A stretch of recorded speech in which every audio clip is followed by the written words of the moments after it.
দাঁড়িয়ে আছিস কেন? যা না,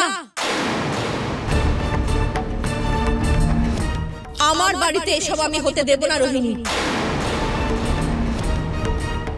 আমি এখনো বেঁচে আছি, এই প্রাণ থাকতে আমার গৃহলক্ষ্মীর অপমান আমি হতে দেব না, কিছুতেই না। জেঠিমা, এটা তো আর তোমাদের বাড়ি নয়, এখন থেকে এই বাড়িটা আমার। তোমার হুকুম মেনে থাকার চেয়ে আমরা সবাই এই বাড়ি ছেড়ে চলে যাব, তাও ভালো।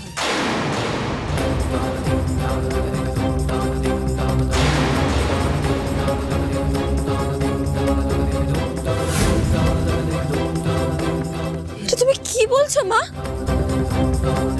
হ্যাঁ বৌদি, মা একদম ঠিক কথা বলেছে। আমরা থাকবো না বৌদিদি এই বাড়িতে। রণিদির মতন একটা নোংরা মানুষের কথা শুনে কিছুতেই থাকবো না। যেই বাড়িতে আমার বৌদিদি আমার বড়দা ভাইকে চাকরের মতন কাজ করতে হবে, অন্যের কথা শুনে সেই বাড়িতে আমরা কিছুতেই থাকবো না। এগুলো আমরা সহ্য করতে পারবো না বৌদিদি।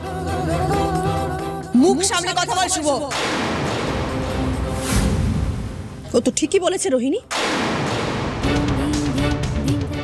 তোমার আশ্রিত হয়ে থাকার চেয়ে এই বাড়ি ছেড়ে চলে যাওয়া অনেক ভালো। না মা, তোমরা প্লিজ এই বাড়ি থেকে চলে যেও না, প্লিজ মা, এরকম করো না। আমি সিদ্ধান্ত নিয়ে নিয়েছি ভাগ্যশ্রী, আমরা কেউ আর এই বাড়িতে থাকবো না। এই বাড়িটা তো শুধু আমাদের বাড়ি নয়, এটা এটা আমাদের আশ্রয়। এই বাড়ির চারিদিকে ছড়িয়ে আছে আমার স্মৃতি, আমার প্রতিটা শ্বাস প্রশ্বাসের সাথে এই বাড়ির আলো বাতাস ছড়িয়ে আছে।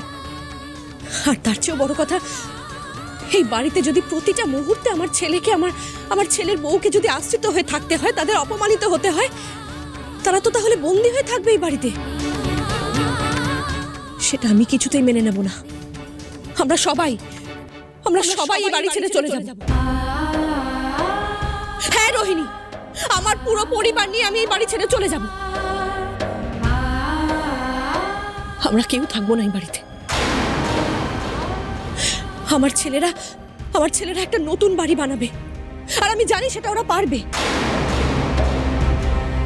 আমি জানি, আর এটাই আমার শেষ কথা। আমরা সবাই চলে যাব।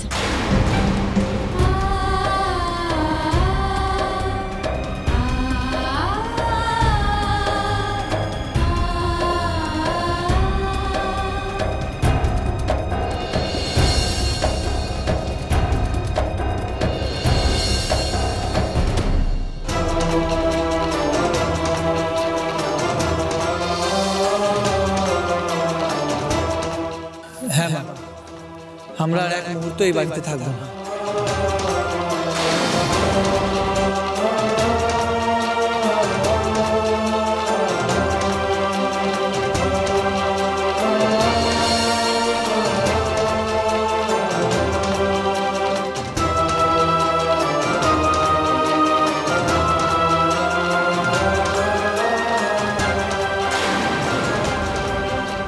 সম্পত্তি আর পরিবারের মধ্যে ফারাকটা বুঝতে পারলে বর্দি?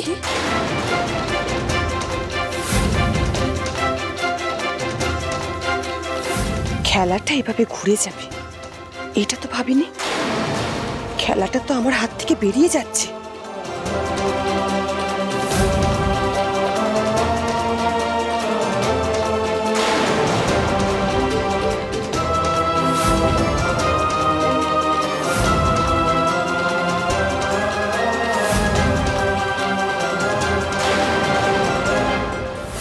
কিসের কারণে তুমি এসব নাটক করতে এসেছো রোহিণী?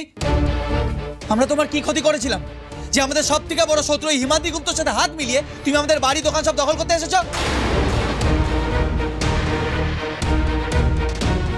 আসল লাভটা তো তোমার উপর নয়, ওর আসল লক্ষ্যটা তো আমি, তাই না বর্দি?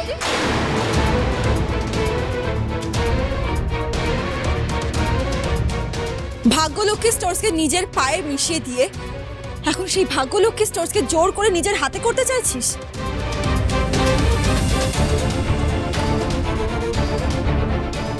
বিয়েটা না করার সিদ্ধান্ত তো তোর ছিল বর্দি, আমি তো কোনো বাড়তি সুযোগ নিইনি। তারপর কেন তোর আমার উপরে এত রাগ, এত হিংসে যে আজকে আমার কথা ছেড়েই দে। তুই তো নিজের ছোট বোনের সংসারটাকে এইভাবে নষ্ট করে দিচ্ছিস। এখনো সময় আছে রোহিণী, তুমি মাথা ঠান্ডা করে ভাবো, তুমি যেটা করছো সেটা অন্যায়, ইল্লিগাল।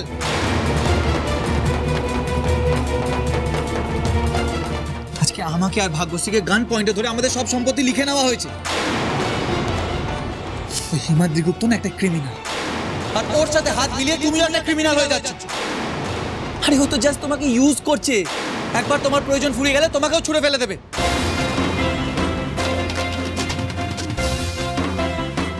ওই দেব ছেলেটা, যাকে কিনা হিমাদ্রি গুপ্ত আর তুই মিলে আমার বন্ধু অভিক সাজিয়ে পাঠিয়েছিলি, সে এখন কোথায় বর্দি?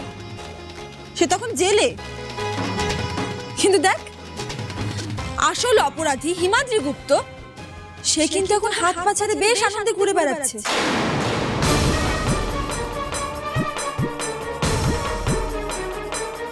যে কিনা নিজের মেয়েকে ইউজ করতে পারে নিজের স্বার্থে, নিজের মেয়েকে দিয়ে আমাদের দোকানে চুরির মতো একটা অন্যায় কাজ করাতে পারে।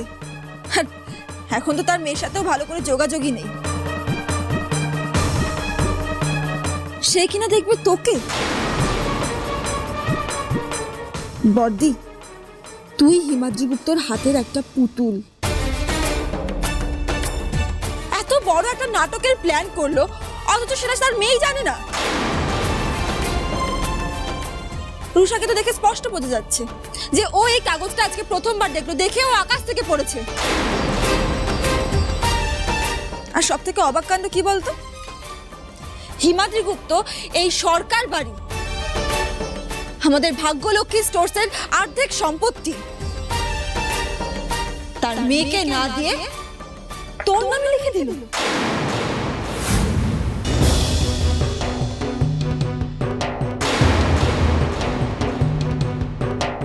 তোর কি মনে হয় না বর্দি, তাকে বিশ্বাস করে তুই ভুল করছিস?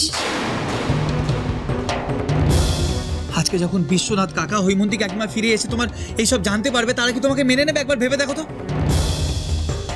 পাড়ার লোকেরা যখন সব সত্যিটা জানতে পারবে রোহিণী, তারা কি তোমাকে ছেড়ে কথা বলবে? কে কি ভাবলো আমার তাতে কিচ্ছু যায় আসে না। আর হ্যাঁ, আমার মা বাবার কথা শুনে চলতে হবে এমনটা তো নয়।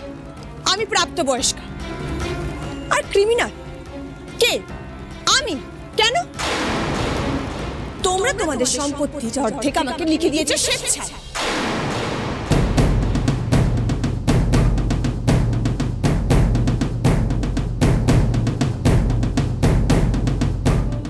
আর পারবে তোমরা এটা প্রমাণ করতে যে আমি তোমাদের গান পয়েন্টে রেখে সইটা করিয়েছি?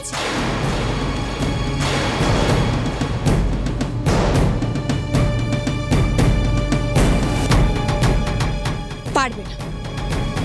আর স্যার তো রুষাকে বঞ্চিত করেনি, ওর ভাগটা তো ওকে দিয়েই দিয়েছে, তাই না? এই ন্যাকা ন্যাকা কথায় চিড়ে আর ভিজবে না। ভাগ্যশ্রী, তুমি রোহিণীকে চেনো না? ও তো আমাদের কোনো কথাই শোনে না। সব সময় আমাদের কথাগুলো এক কান দিয়ে ঢোকায় আর এক কান দিয়ে বের করে দেয়।